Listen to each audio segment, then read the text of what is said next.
All right. Is this live, by the way? No. Okay. It's recorded and it'll be live tomorrow. But Yeah, that's great.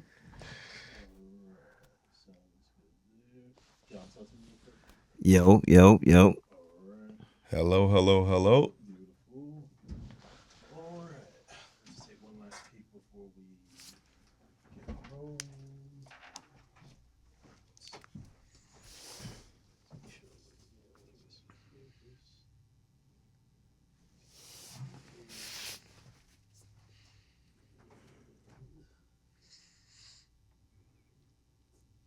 So this is better if I'm like looking at you or okay.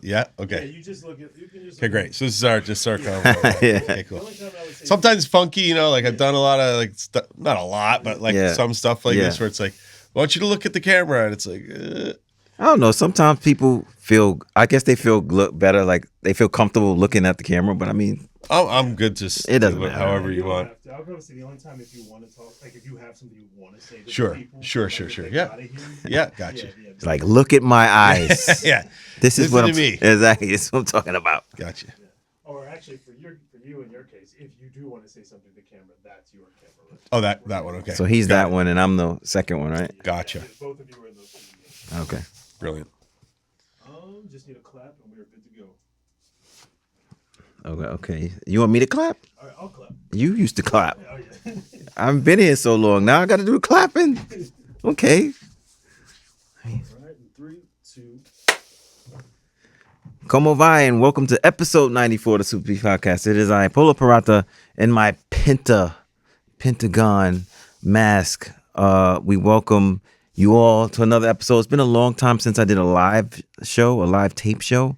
I've been, doing a whole bunch of stuff and helping other artists out and doing a lot of content creation for companies. But I'm back, and I'm back with a guest. This guy has one of the best vintage shops online. He recently did a polo show. What's it called? Metropolis. Metropolis Vintage or Metropolis Vintage in Manhattan, Yeah. New York. Yeah. And I went to it, and it was probably one of the best polo shows I went to. I mean, it was top to bottom, obscure poloralphlauren pieces. If you're into that stuff, it was the top of the top. It was every piece you could think of that's rare and vintage was there. Thank you very much for that. So, who am I speaking with? My name is Jesse Heifietz. Again, my company is F as in Frank. I live in Canada. I'm Canadian and American. Actually, a lot of people don't know that. I'm a dual citizen. Right. Yeah. I think everybody thinks you're Canadian. Yeah, I mean, I live in Canada. You live in Canada, I but live in Canada. they don't know about the dual citizenship. They don't know about that. Yeah, Right. my dad is originally. I was born in Hartford, Connecticut. Grew up in New Hampshire and moved to Canada in the 70s. Met my mom, and so on and so forth. Nice. Yeah. So, how did you get into the vintage collecting space? Sure. Great question. That leads me back to my dad, Yeah, actually. go ahead, So yeah. my dad was one of the pioneers of the vintage clothing industry. Nice. He started in 1967, believe it or not, before there really was a term vintage clothing. Yeah. He was a hippie. He was also an entrepreneur, Yeah. which is kind of a bit of an oxymoron. But there were hippie entrepreneurs, believe it or not. Mm-hmm. And he had head shops throughout New England. And yeah, so he kind of stumbled into vintage clothing, kind of through the fashion side of the hippie culture. Yeah. And that's a long story in and itself. Right. It would take the whole episode, so we won't go into that. But yeah, so that kind of really changed the direction of his business, if you will, from being so much head shop, posters, magazines, records, counterculture shit, like, bongs and papers and things like that, into more clothing. And then he eventually was just full on a vintage clothing wholesaler and retailer. And so I grew up in it. I grew up in and around vintage clothing, and so did my brother. My brother Drew Heifetz is also my partner. Yeah, I see him on the videos. Yeah, he's a lot more active online. I see, but he's cool. Yeah. But so what got you guys into like the Polo Ralph Lauren stuff. Like, how did you get Sure. into that part? Yeah. So, I mean, I started into, I don't think Drew so much as myself, but I worked for my dad a lot during like summers, when I was in high school. Then when I went to college, I'd work for him in the summer, or he'd take me to events. Like, he used to bring me to the boutique show to help him here in New York City. Yeah. These were like wholesale shows, way pre-internet. Mm-hmm. And, go to Vegas to do the ASD show and things like that. Yeah. So then, in the late 90s, very late 90s, early 2000, around 2000, 98 to 2000, I started dabbling in vintage clothing. Mm-hmm. I had moved to Toronto, was trying to start a career in music. It was very difficult to make a living doing it at the time for myself. And so I started dabbling into vintage clothing. At the time, my dad had kind of already finished in vintage, was pretty much, semi-retired and not really doing vintage clothing. He had moved to Vermont. And I started doing vintage clothing online. I was very early on eBay. Yeah. And also was wholesaling to different retailers throughout the United States. One thing led to another. I started, telling my brother, "Look, man, this is a great thing. Have you heard of eBay? Right. Check this out." And so, we eventually formed a company, F as in Frank. We opened our first store in 2007 together. But prior to that, we were just doing vintage clothing separately. We didn't have a company together. We weren't partners in business. Right. And so I guess, the whole polo thing for me was that I grew up listening to rap music, which is obviously like the fashion and culture around rap music. Obviously, polo is a big part of that. Not to mention lots of other brands and styles and fashions. Yeah. But I was into all of that. I'm 48, so I grew up in that time, and so, I guess in the early 2000s, when I really started to get, really took on the vintage clothing thing, I quit my job. I went full, like all in on my own business, and I've never, worked for anybody since. That was kind of it. Yeah. I started to see on eBay, like, certain polo items going for a lot of money. Right. I found VGA online, Vintage gear addicts. right? Vintage gear Oh addicts. gosh, blast from the past. Sure, and a lot of different things that kind of led me in that direction. But I'd always really liked the aesthetic of Ralph Lauren. Then there was obviously the fact that there was huge money in the vintage polo, and I worked a lot with the brand, with different people from the brand, sold a lot to Doug and other people from the brand over the years. So yeah, it just kind of snowballed from there. And I guess that's how I really started really getting deep into the polo thing. One question that I'm asked a lot is like, why Ralph? Yeah. Instead of another brand or other different things. Mind you, I do collect a lot of other things. You have a lot of other brands like on the site. There's sure, tons of brands.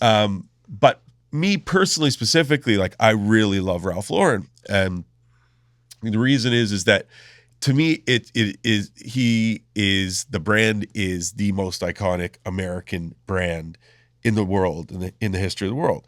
They have really created, an aesthetic, like something fabulous out of the everyday uniform, if you will, right? Whether it be, denim and workwear, or sports clothing, like athletic stuff, stuff that's kind of looked over as mundane, and been able to put that into like a look that is like really appealing, can be high fashion. It's a deep question, but that's kind of like touching the surface of it. If you will. Yeah, because you have, if you ever went on this site, F as in Frank Vintage is the website. But you have like Hilfiger. You have, sure. I also love that you have the concert shirts. Yeah. That I'm telling you don't see a lot of those brands. Bands. Sure. Yeah. Well, we do everything in vintage clothing. Yeah. I mean, it's a business at the end of the day. Yeah. My brother and I both have families. We both have 2 kids, families to provide for. And, we want to do things, we want to travel. We want to have make sure our kids and families have great lives. So, we do everything in vintage clothing, wherever we can make a deal or, wherever there's money to be made. Again, it's a business, so we're trying to be successful in that business. Concert shirts, obviously, as you know, they're a huge thing, right? Yeah, no, I'm saying, because you had some. I mean, dude, you had some good ones, man. You had like a Nirvana one. I was like, damn, I didn't see it in like 15 years, and you had it on the side. I was like, damn. Yeah, we get a lot of shirts, man. We've been doing it for a long time. We did the Rose Bowl for nearly 20 years. Yeah, every month, flying to LA. And if you don't know what the Rose Bowl is, it's basically the largest monthly swap meet, flea market, if you will, in the world, maybe. Definitely in the United States. Yeah. Happens second Sunday every month, and it's kind of mecca for anybody in vintage clothing. It's where most Japanese retailers go to buy. Mm-hmm. Have you been to I think there's something in Massachusetts. Have you been to that one? Brimfield. Yeah, you've been to that one? I haven't, but I'm going to go in July. Yeah, I hear a lot of people talking about that, like, yo, you need to go there. It's Yeah. but now it's like a big thing because of the whole... The internet really blew it up, Yeah. like everything, right? Yeah. Like, the internet does that, right? It's like it puts everything out there for people, makes everything accessible. Right. It's a gift and a curse. It's a double-edged sword. Yeah. But yeah, Brimfield's supposed to be incredible. I think it started more as like an antique and collectibles thing. Now, because of the prevalence of vintage clothing and how much attention there is on vintage clothing these days, I think a lot more dealers are selling that there. Yeah. And so it's become a bigger thing for that. Right. I know Ralph's always gone. Ralph's always sent a team of people there.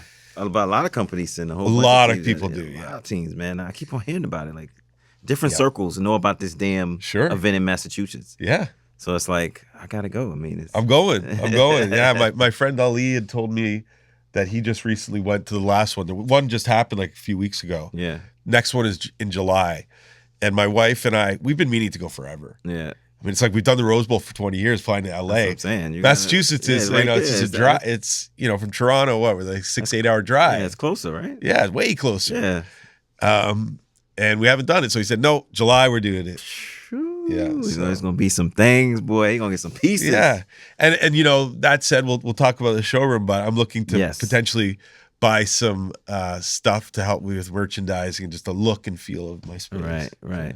So before we get to that, because that's oh my gosh, that's another thing. What do you feel about?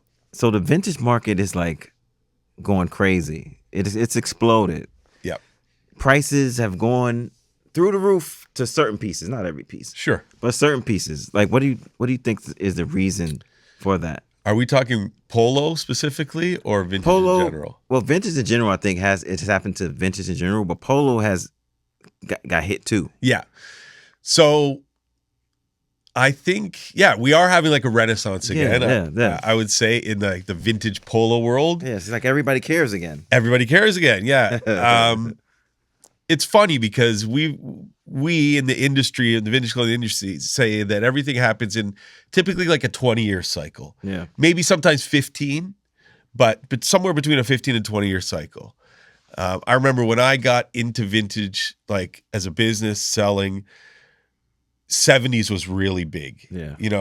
And 80s. 70s, early 80s was getting big. I got in like in the late 90s, right? Mm-hmm. So that made sense. And it is true. It always kind of happens like that. I'm sure you remember maybe going back 15-ish years or so, stuff was hitting in polo. Polo was really big, and then it kind of went down for a while. But I feel like we've reached that cycle again. Yeah. So I think we have a younger audience now that's starting to learn about it. Yeah. That like would have been little kids then, you know what I mean? Now they've grown up, they've got some dough, and they're like, oh, this is cool, this is a thing. And it's hard to put my finger on that, man. I've put a lot of thought into that lately. Yeah. But it is true. I will say that. I see the prices across the board and just certain stuff.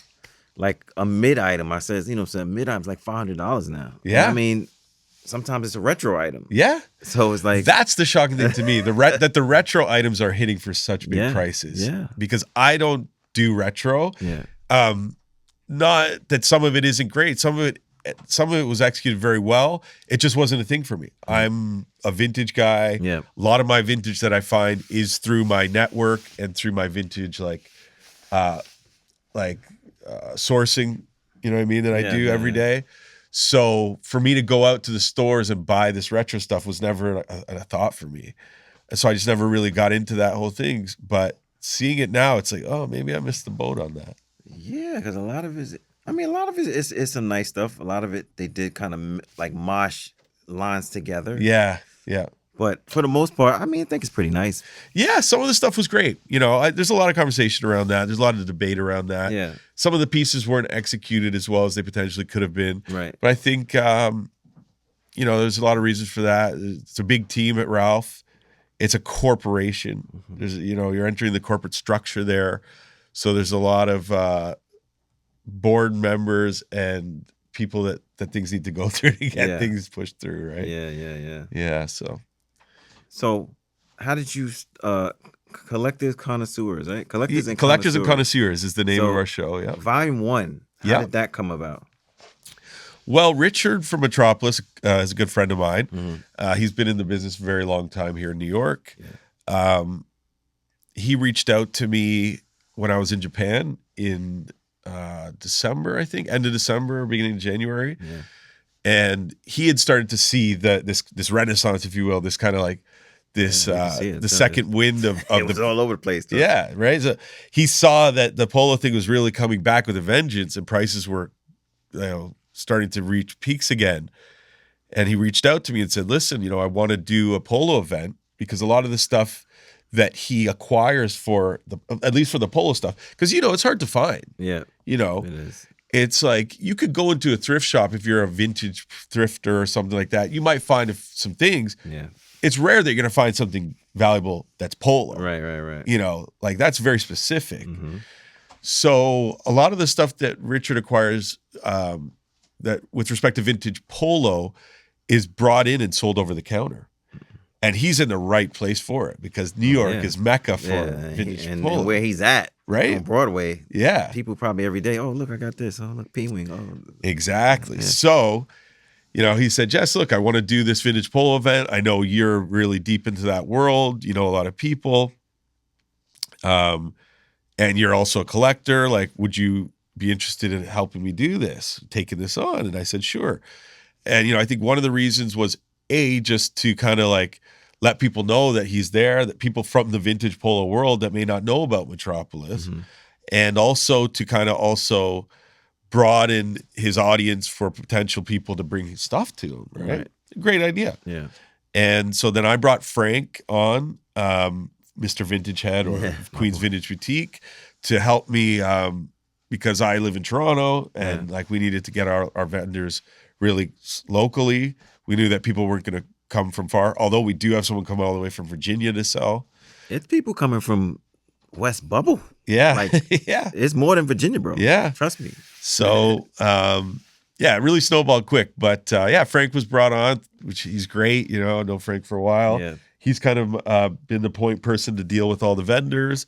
And, you know, I just kind of conceptualized the whole thing and put it all together. And we wanted to make an event that was approachable because, you know, one thing I've heard over and over throughout the years from people about the vintage polo community, if you will, mm-hmm. is that it can be a little bit, what's the word? There's a lot of aggressive people in it, you know, if I'm getting right to the root of it. Say the least. A lot of aggressive people in it. It can be a little bit daunting, not so approachable, you know. It can be a little pretentious. Yes, it can be pretentious. Yeah. It can be a little bit nerve-wracking. We didn't want to have that for people. We wanted to make something that was really inclusive, that it was like the collectors could come in, the you know, doesn't matter who you are. You could come to this event. Right. You know, kids could come, older people could come. It wasn't this exclusive boys club thing where like you had to know somebody to come in or you're going to get looked at sideways. Yeah. that was really a high priority for me in doing this event, and I think we pulled that off. No, you did. Because, I mean, you have the regular, like you said, a collector could come, a regular person could come. Yeah. Bro, it was just so many goddamn pieces, bro. I'll tell you, like, you guys outdid yourselves. Oh, thank you very much. You guys did. I actually picked up a Cortina. Okay, yeah, sure. Not the cardigan, but the knit. The knit, okay, yeah. Because I actually picked up the cardigan at VintageCon, which I saw you. Oh, yeah. The day before. Yeah, that's right. So, yeah, I'm just getting all the little pieces in that I want. And that's it. And I'm done. Yeah, that's what we all say, right? Yeah. Exactly. So I got way too much shit, bro. That's a whole nother story. We could talk 3 hours about that, but right. So there is another event. So there is another event. I'm gonna plug it right now. Yeah. This Sunday, the 31st of May, again at Metropolis, which is on Broadway. I believe it's 803 Broadway, but you'll have to double check that. The store is called Metropolis, and it's on this Sunday from 12 to 7. Yep. And it's a $5 entry. Yep. Just want to remind you guys. $5 to get in, but trying to walk in. It also enters you in a raffle. In a raffle where you can get free items. Yeah, we're giving away some vintage polo in the raffle. And again, 12 to 7. We've got a couple more vendors this event. So you got more than 12? Yep. Oh, wow. I think we have 13 or 14. Wow. We had someone drop out just very kind of last minute, unfortunately. Okay. But yeah, we added a few more, and seems to be growing. We had to even turn a couple people away because there's a lot of demand for it, but we only have so much space there. Yeah, I mean, well, don't you guys have, I wouldn't say a criteria, but don't you have like a certain... There is a criteria, yeah. You have to it has to be all polo. Right. As soon as you start to mix brands on the rack, excuse me, it starts to look like any other vintage show. Yeah. That's exactly what we did not want to do. It's exclusively polo. So you had to be able to have enough to bring a whole booth's worth of vintage polo. Right. I guess the only other criteria was that you just had to be nice and approachable and friendly and good customer service skills. Yeah, exactly. That was really it. Don't be a dick. Don't be a dick. But I think that is some tough criteria. Yes. Not a lot of people have enough vintage polo, just to fill a whole booth of it. Yeah, to sell. Yeah, like you said, it's tough. It's tough, but the vendors you do have in there, they have a whole lot of vintage polo, man. Yeah, shout out to my vendors because they really pulled it off. Everybody brought their top tier stuff, and seasoned veterans in this community. A number of them have pretty much said what you said. Yeah. I've never seen that much killer, top tier stuff in one place at one time. Trust me, I've been to a lot of events. I've seen a lot of polo. I've been in a lot of showrooms. Sure, and that was top 5. Yeah, you know what I'm saying? Well, I'm glad we did it, man. And it's snowballing. We have big plans for it. We have plans to grow it. You should. Yeah. We look to potentially bring it to LA this year. You should. There's a lot of LA heads. My boy Taz Arnold's out there. Yep. Reggie No. Absolutely. Yep. They'll love that. Yeah. You know what I'm saying? I know Taz and Reggie. Yeah. I had Taz do a event at my store in Toronto. Yeah. 2010 or 2011. That's when he was doing his teaser shit. Yeah, exactly. Yeah. And we were doing a ton of snapback stuff back then. Nice. So we did we had him out for a weekend. We did a big event with him, and absolutely no Reg. Reg is the homie. Yeah. Reg is the brother, man. Yep. But so we got all that out of the way. Now I do want to talk about you had dipped your toe in the hip hop, or let's talk. Yeah, absolutely. Let's talk about your hip hop stuff, man. Yeah. So I've always been a fan of rap music. Listened to rap music growing up, and I've also been a music producer since the late 90s, mid 90s actually. Yeah. Got my first sampler here in New York City, actually, at a pawn shop. Nice. In maybe 94, 95, an Akai S950. And so I've always been into making music. I make another kind of music called jungle, which is it's a dance music style from, that was created in England. Yeah, well, it reminds me of the stuff the Prodigy do. Yeah, very similar. But the old Prodigy the old Prodigy stuff. Yeah. So it's breakbeat oriented. So it does have parallels to hip hop. It's it's very bass heavy. So I do that music, but I've also always made hip hop, but I never knew any rappers. Right. Like well enough to like work with, you know what I mean? So a few years back, a good friend of mine named Everton, who was the head of music at Vice, remember Vice magazine? Yeah. He introduced me to a guy named Highway, and Highway was great, super talented rapper. Yeah. Highway 308 rather.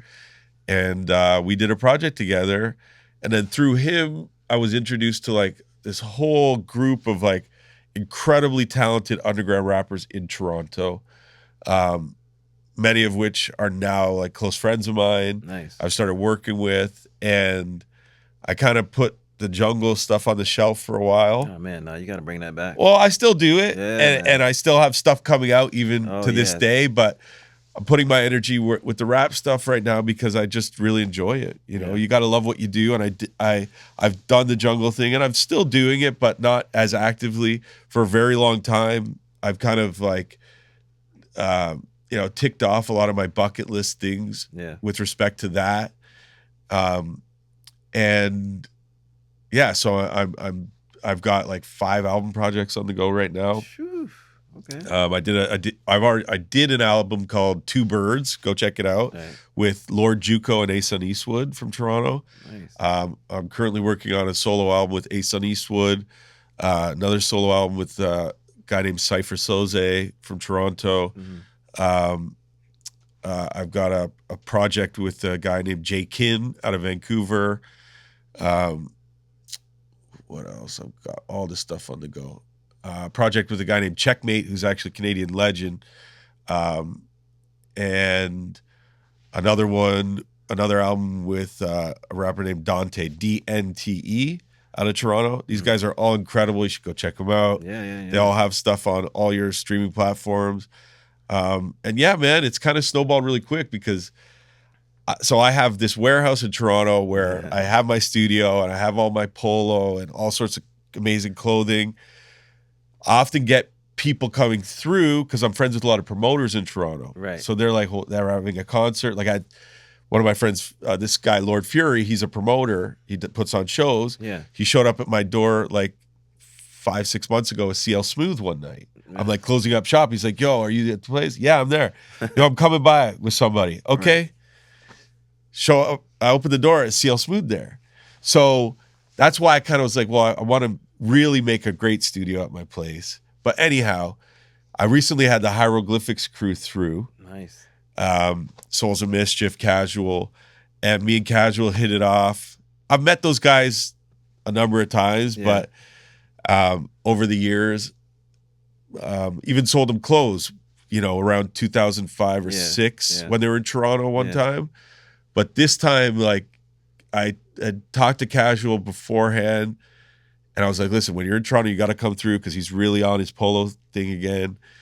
He came through with Opio and Festo from Souls of Mischief. Okay. They were all blown away. They all bought some low and actually got to do some music with Casual. Nice. Which was like, that's bucket list stuff for me. Hell Like, yeah. Casual Crazy, is bro. like, I don't know, one of my top rappers of all time. And so that's what I was going to ask you. Do you incorporate, you have the company, the clothing company, Sure. Like when you do these music projects, you don't like, put like, pieces on the guys or... I've definitely sort of like product placement for F as in Frank. There is cross-pollination to a degree, Well, like, you want to keep them. Yeah, they're separate things, right. But that said, I'm often hit up from people like, yo, I'm doing a video tomorrow. Can I come get some gear? If they're my friends or my homies, for sure, come through. And then I also do rentals. So like, there you go. If there's people that I'm not, like, they're not close with me, right? Then sure, you can come. You can do rentals for editorial, for music videos, for whatever you want. Yeah, because that credit helps, man. Like it does, big time. What I'm saying? Like I did something for, I think it was a Wu-Tang show. Okay, yeah, and just giving them pieces and stuff. Sure, and it helped me to get other stuff, other obscure stuff that you wouldn't think of. You know what I'm saying? Absolutely. Just because you did one thing, you know what I'm saying? Like, well, you got to get your foot in the door, right? Yeah. So yeah, I think it's really smart. I mean, back in the day, when I was living in Vancouver, I lived in Vancouver from 2009 to 2016. which is where my brother lives. So Okay. we were together working out of the same office for that bunch of years. Yeah. And at that time, F and Frank was really big online. You know, we're still fairly big online, but there's so many people online now. And so we started doing our own merch. So we had one of our Evans and Frank logo iterations of our logo is a jock of the Polo cookie logo. And so we did a huge embroidered one on crew neck sweatshirts, and we got one on John Bone Jones when he was walking into the UFC for one of his UFC fights. And that just happened organically, you know? So like we'd done a lot of that stuff, you know? And we used to, even in Vancouver, this is a word to anybody out there that's in the vintage or clothing world or making cool products, garments or accessories. Get to know the promoters in your town. Yeah. Because that's what we did in Vancouver. Right. We got in really tight with all the promoters. So, you know, anytime they would have a good show in town, they would pick up their artist, they'd do dinner or whatever, be like, yo, you want to go check out the spot? It's not open to the public, but we could go there. And that's alluring, right? Like that's attractive to most people. It's like, oh yeah, I want to check that out. If it's like regular people can't go there, but I could go there, cool, let's go. So I mean, we had people like the whole Wu clan came through, Raekwon and all them, and then we had Action Bronson, Mac Miller. I mean, bro, I literally, it's a laundry list. Like we had so many people come through in Toronto, in Vancouver. So now I'm doing that again in Toronto with my new spot. Nice. Yeah. Okay, so let's talk about the showroom, man. Sure. What gave you the idea to say, okay, I have all this polo. Now I want to do my own personal. What is it? Will it be open to the public, or is it gonna be like appointment only? Appointment only. Yep. Yeah. How you gonna run this? Well, basically, you know, if you don't know already, I have a massive polo collection. I've been a collector for a long time. He's being modest, and it's massive. Yeah. So it got to the point where, you know, it was just in bins on pallets, on pallet racking in my warehouse. I didn't know where things were, you know. It just grew and kept growing and growing and growing. And then it was like, well, what's the point, you know? Yeah, like what's the end game? What's the end game here? Yeah. There was a point in time when I had a lot of it out in my old warehouse. Just I had it out on racks, and that was really cool. But then, you know, business kept picking up and growing. It's like, we need this space. Packed it all back up. It went back in the bins. And so, yeah, again, it's like, what's the end game? So I've always had this idea, like, I want to have a showroom because I do deal with a lot of brands as well, design teams. Yeah. You know, we've dealt with J. Crew, Tommy Hilfiger, Ralph Lauren, Aimé Leon Dore, lots of brands that we work with over the years, specifically on the design side, where they're coming to look at vintage and other things for reference. Yeah, reference, yeah. And so I thought, well, this is great. Like if I did a showroom, I could have all my stuff out so that these design teams come and they don't have to be digging through bins, or I'm not just throwing stuff on rolling racks like in a very kind of sloppy thing, you know? And so, yeah, so I'm building this showroom to hold my collection. It's not going to be big enough to hold my whole collection, but there's a reason behind that, and that I want to be able to rotate it seasonally. That's what I was going to say. You're going to rotate it, yeah. Yeah, absolutely. So that's awesome. It'll flip at least once a season, right? Maybe more. It'll be a fun space for me to get creative with like merchandising and just have fun with my collection, because there's, as you know, there's parallels throughout the decades with Ralph Lauren, right? Where you could be like, oh, there's a lot to do with that, right? But these are from different things, from different collections, so different years. You'll be like, it'll be like 1 month it'll be nothing but high tech. It'll be a high tech month. Could be, right? Or it could just be military inspired stuff. Or it'll be, I don't know, denim supply. Or right, whatever, right, exactly. No, that'll be dope, man. Yeah, so that's the plan, and I'm really looking forward to that. It's just really exciting, and I collect a lot of other stuff as well. You know, I have a massive T-shirt collection, so and other things. I have a pretty big North Face collection, Arc'teryx collection. What do you think is your secondary, like besides polo? What's your second most? My second largest collection would be my t-shirts. T-shirts. Yeah. Yeah, you got mad t-shirts. Yeah. I have like I've kind of I just recently actually sorted them all into categories. So definitely have a lot of rap and like urban centric t-shirts. Yeah. So I have a massive collection of that. I have a big collection of jazz and blues t-shirts. Wow. Okay. I have a collection of like just obscure, like basically it's like sex, drugs, kind of like anything that's fringe, like stuff. I have a big collection of that. Yeah, it's pretty deep, man. Yeah. It's pretty extensive. Jesus Christ. Yeah. So you said you have how big is your Hilfiger collection? That particular is not that big anymore. I kind of got rid of a lot of that when it was at the peak because I didn't think there was going to be a lot of longevity in it. And But there's a lot of people, because I used to have a lot of Hilfiger too, but there's a lot of people that do collect it. There are, absolutely. And they'll just take everything that you got. Yeah. It was kind of like, how deep do I want to go, right? Right. It's like if I do Hilfiger too, then it's like, yeah, I just have too many collections, right? So I do still have a fair bit of Hilfiger, but it's mostly like the Lotus stuff and that kind of stuff. Oh, like yeah, that's the little bit of the outdoors. That Team Lotus stuff is great. Woo. Yeah. Josh, you remember that stuff? Team Lotus? Josh over there, he collects, but he's about his business. Yep. He's about his business. Yeah, so the showroom actually is going to live right underneath the recording studio. Okay. So I'm building a new recording studio there. Oh wow! So you just all cylinders on deck over there. Yeah, it's a lot going on right now. So is that like? So you feel like that's what what's next for you? Because you're doing so much now. Sure, really, that's what's next for me is to like complete the showroom, complete the studio, and the way I'm kind of looking at that is like this is as a creative space, it's going to be a great place for me to have guests to, whether that's artists, designers, people that are just into fashion, collectors, to look at clothing, but also create a space for artists to come and create music. Mm-hmm. And I'm just trying to tie all those worlds together, because I'm into all of it. I'm into the culture. It's, there's fashion, there's art, there's, the art is the music. Right. You know what I mean? So it's like, it's all kind of ties together.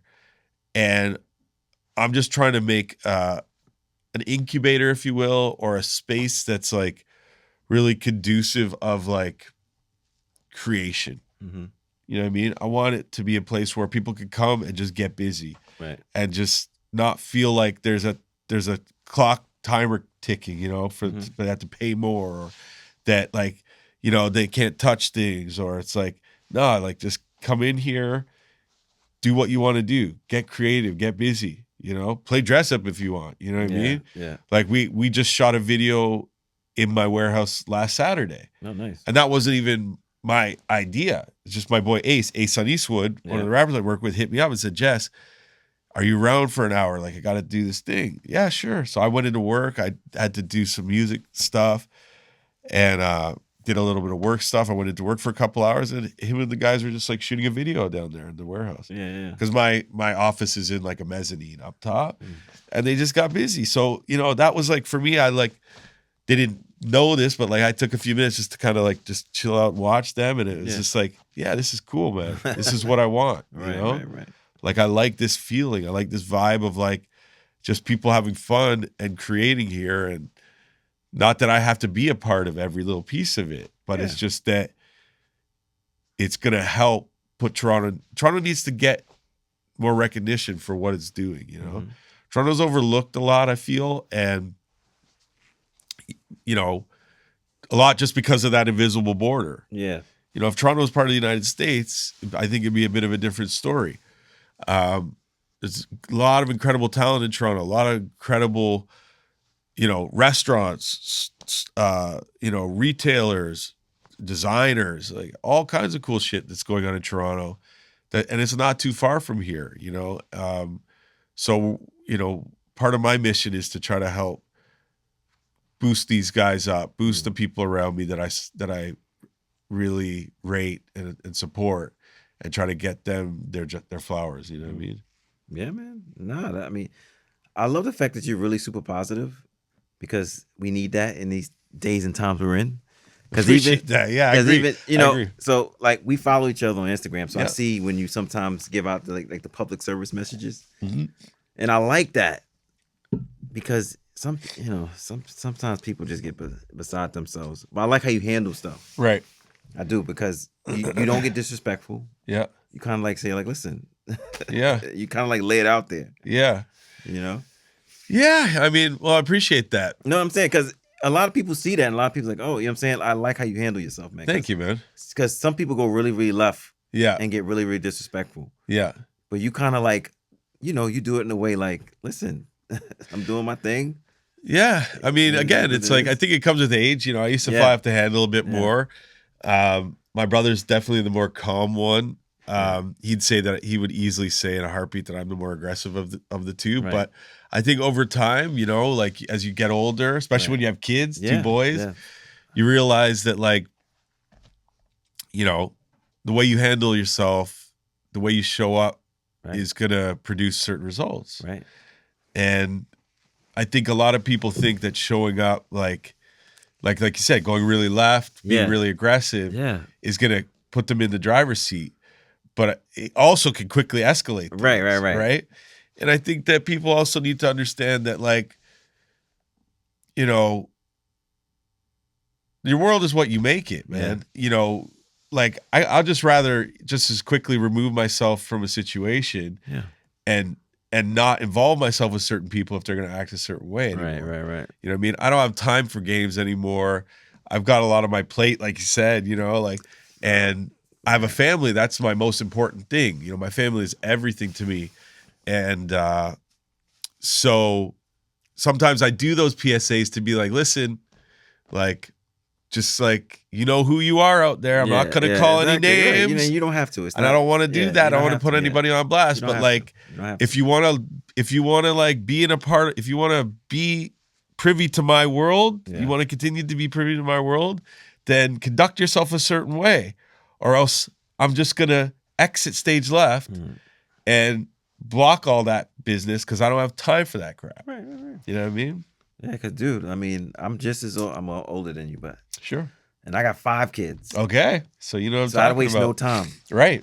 And when you have that mindset, you just like, that's what I'm saying. That's why when I saw it's just refreshing, man, because it's like, it's so crazy on the internets, man. Like for somebody to just be like, kind of say like, time out. Yeah. This is what it is. All right, back to your regular scheduled programming. Sure. Awesome. Yeah, it's funny that you say that too, because I was talking to my wife. So my wife and my youngest son Jackson and my sister-in-law came to New York for this weekend nice. with me. So they're out doing their thing in Manhattan right Okay. now. Didn't they come the first time too? Or my met- sister-in-law didn't come. I met somebody. Who it was your son? You probably met my eldest Jordan. Yeah. My family did come last time. Yeah. God, when you was at Vintage Con, we ran into each other. Right. Yes, And that's you correct. I know you was with your wife.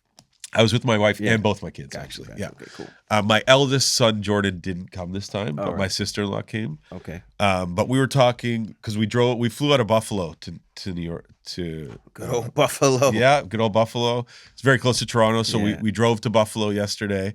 And on the drive, I was just telling my wife and my sister-in-law, just a little bit about the polo community and like how it tends to lean on the aggressive side, and Yeah. people can get really hyper, kind of crazy about stuff at times. Yeah. Like when people want certain pieces, it's like it becomes their world. It takes over their whole thing. It's Right? crazy, dude.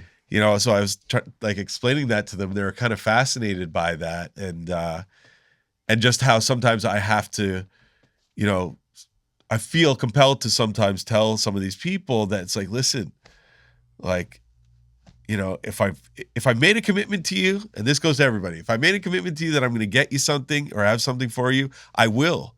but it's just not my top priority. Yeah. Because I've got a million other things on the go.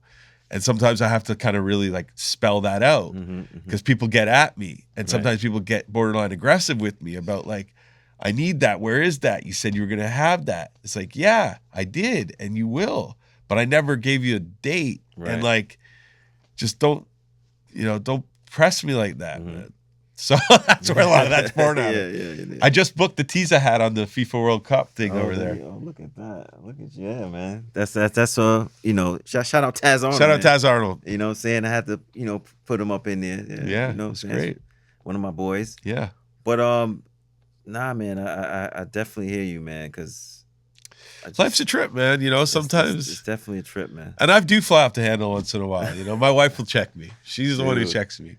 I can't do it, man, because it's just, because I live with my youngest. She's 5 years old. Okay, yeah. And I kind of don't want her to act like that. Of course. And, your kids kind of watch you. Of course. And I just Not kinda. Yeah. They're always watching. So I'm a very peaceful guy. Good. And that's a great way to be. Yeah, all I want to do is just make money and mind my business. That's it. Yeah. I don't want to get into your business. That's right. And I want to make friends. Yeah. And create with people. That's it.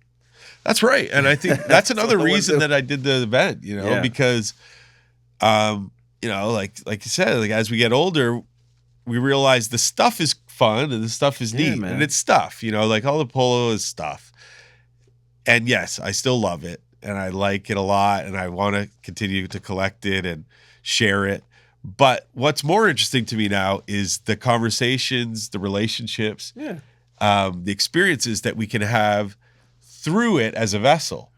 So that was great at the first event. It was like so many like-minded people there that all had their interesting quirks and their little lane in the collecting thing. Oh, I really like this stuff and that's my stuff. And just creating relationships, making friends and talking about this stuff and having these experiences. I'll tell you, I left that night. We went out for Mexican food, had a great Mexican dinner that night with my family, and I was on cloud 9. Yeah. Because I just had so much fun that day. I just saw you in the corner, you was smiling a lot. Yeah. Like you was having a good time, but that's good, man. Like, yeah. You need to, because that was like... That event, I will say, I was a little bit more subdued because it was our first one. Right. And I was in charge of it. And when I take something on, I want to make sure that I do it well. So I didn't bring a lot to sell to the first one. And I just wanted to make sure everything went smooth. Right. So that's a lot what I was doing. And the reason I was smiling is because I was looking out and I was just seeing everybody enjoying themselves and everybody else smiling. Right. And everybody else, wow, look at that. And that warms my heart, man. I made sure I got some videos of that, man. It's great. That wall, man, that 92 wall was... Yeah. It's crazy. Tough guy material. Yes, sir. Yes, indeed. So, Josh, are you coming Sunday or are you going to front? Let me know now. You got to come, man. Make an appearance. Let me know now. I'm going to put you on the spot. All right. Listen, Josh is a great dude, man. You guys need to, connect afterwards. We'll build. Because he's, what I'm saying? He's tapped in. He's doing a lot of great things. Sure. You're doing a lot of great things. Thank you. And man, it's just like, before we go, what's your favorite polo piece? Woo! There we go. There All we right. go. Nitty-gritty questions. This coming from a person that has... Okay, this is... I can... Yeah. It's a big question. Yes. It is a big question. Yes.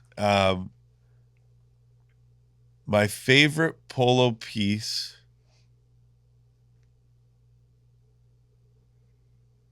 Dun, dun, dun. I'm gonna give it to you, but then I'm gonna give you a follow-up as well. Okay. Let's So go. I'd say my favorite polo piece is the Indian head. Nice. Now, obviously, people who know are going to say that's vague. Okay, well, if I got to give you one, it would be the extremely elusive men's size black, faded black T-shirt on the Polo Country label. Very hard to find. Right. Now, that's just me just throwing something out there. Right. I love the Indian head. Okay. It's so iconic. It is. It's so prolific. Uh-huh. It's seen on so many different garments, Yep. men's, women's, kids, down jackets, chore jackets, denim jackets, T-shirts, right? It's very, I just love that graphic. I think it says a lot about the brand, Right. Americana, right? And so that would be my first. Then the second would be, and again, this is broad, but my favorite line, if you had asked me that question, what's my favorite line or collection, is the RL Riders line, which coincidentally is a female-only line. I have the yellow hoodie. Oh, okay. With the RL Riders on the back. Yeah, the embroidered on the back and the little Love print on the front, the zip hoodie. Oh, love yeah. it. I don't have yellow. They have an orange one. Yeah, I have the orange. I have a blue. And I have both of those. Yeah, they have an aqua. I don't. Aqua? Yeah, it's aqua. Yeah. I don't have the yellow. See, and that's why I'm gonna keep collecting. But yeah, and I have a lot of that line. It's amazing, bro. You definitely, when you get the showroom running, you have to put that all up, bro. Oh, it's all gonna be amazing, man. Yeah, it's incredible. There's some incredible leather jackets in that line. There's the Little Kim Cafe Racer, which is black and has some teal on it. Yeah. And then there's another version that doesn't have the teal on it. Right. And then there's a deer skin motorcycle jacket that's cream that's got the RL Riders embroidered on the back. Right. And it's button up rather than zip. Beautiful stuff. Sheesh. Yeah. Damn. You do hats too? Absolutely. Yeah. You got a lot of hats too? Fair bit. I have an RL Riders hat. Actually, I have two. I don't have that. They're ladies. Yeah. Obviously. They're the elastic. Right. Blue label. Yeah. Elastic backs. 5-panel style. Leather brim. Denim with the RL Riders. Nice. There's a red one. And then apparently, my boy Q told me that there's one with the, the black denim jacket with the motorcycle on the back? Yeah. There's a hat with that embroidered on it, which I've never seen. So the collecting continues. It's a never-ending thing. Yeah, like sometimes I look on HIPHOp, which is a great site to look for items. Yeah, it is. eBay owns it. Yep. But HIPHOp, woo, you can find some stuff on there, man. For sure. I'm telling you. Yep. I saw they had a kids Polo Sportsman, you may have it already. The jacket, the zip-up jacket with the Polo Sportsman graphic on the back, the hoodie. The gray one. Yeah, it's a kid. I have it.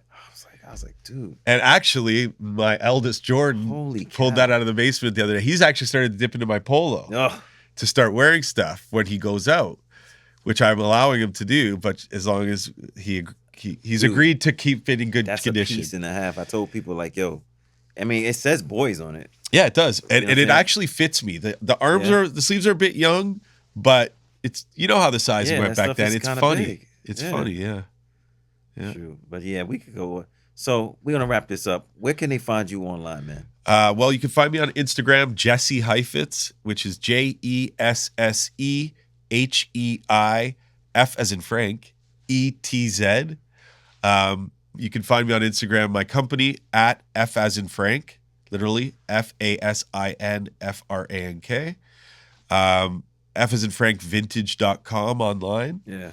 And my polo account, which is Polo Fiends United on Instagram, at Polo Fiends United. Jesse, when I didn't know you, don't they have something else that's F as in Frank? Isn't that another company or something like that? There's Frank 151. Is it Frank 151? I always get, because when I didn't know you, like specifically, I always thought it was him. Because I got a lot of they had an MF Doom line from years ago. I think that's who you're talking about. Yeah, maybe it's Frank 151. They had a zine. Yeah. And they had Frank's Chop Shop. Dude, they still have it actually in the city. I have all those shirts from that MF Doom drop. Yeah. Vintage. Those things crazy. I have a ton of Stones Throw shirts in my rap collection. Yeah, stop playing. Talking to MF Doom. So stop it now. Stop it. Yeah, man. Stop it. It's too much heat going on right now. We'll have to save that for volume 2. There you go. And you can find me on Instagram, Polo Parata, the Soupy Podcast on Instagram. We also have a Mercari store where we sell like toys and figures and stuff. We're doing very well with that. So please, come. Thanks for the people that have already bought stuff. We do a lot of business on there. So great. On Mercari, the Soupy Podcast. And this will be up in a couple of days. We'll have some footage of me and Josh at the Polo Connoisseurs Volume 2. Awesome. I'm going to force Josh to go, man. He needs to go. Great. He I needs to promise get out. you will not be disappointed. That's my word. He needs to get out and mingle and spend like $500.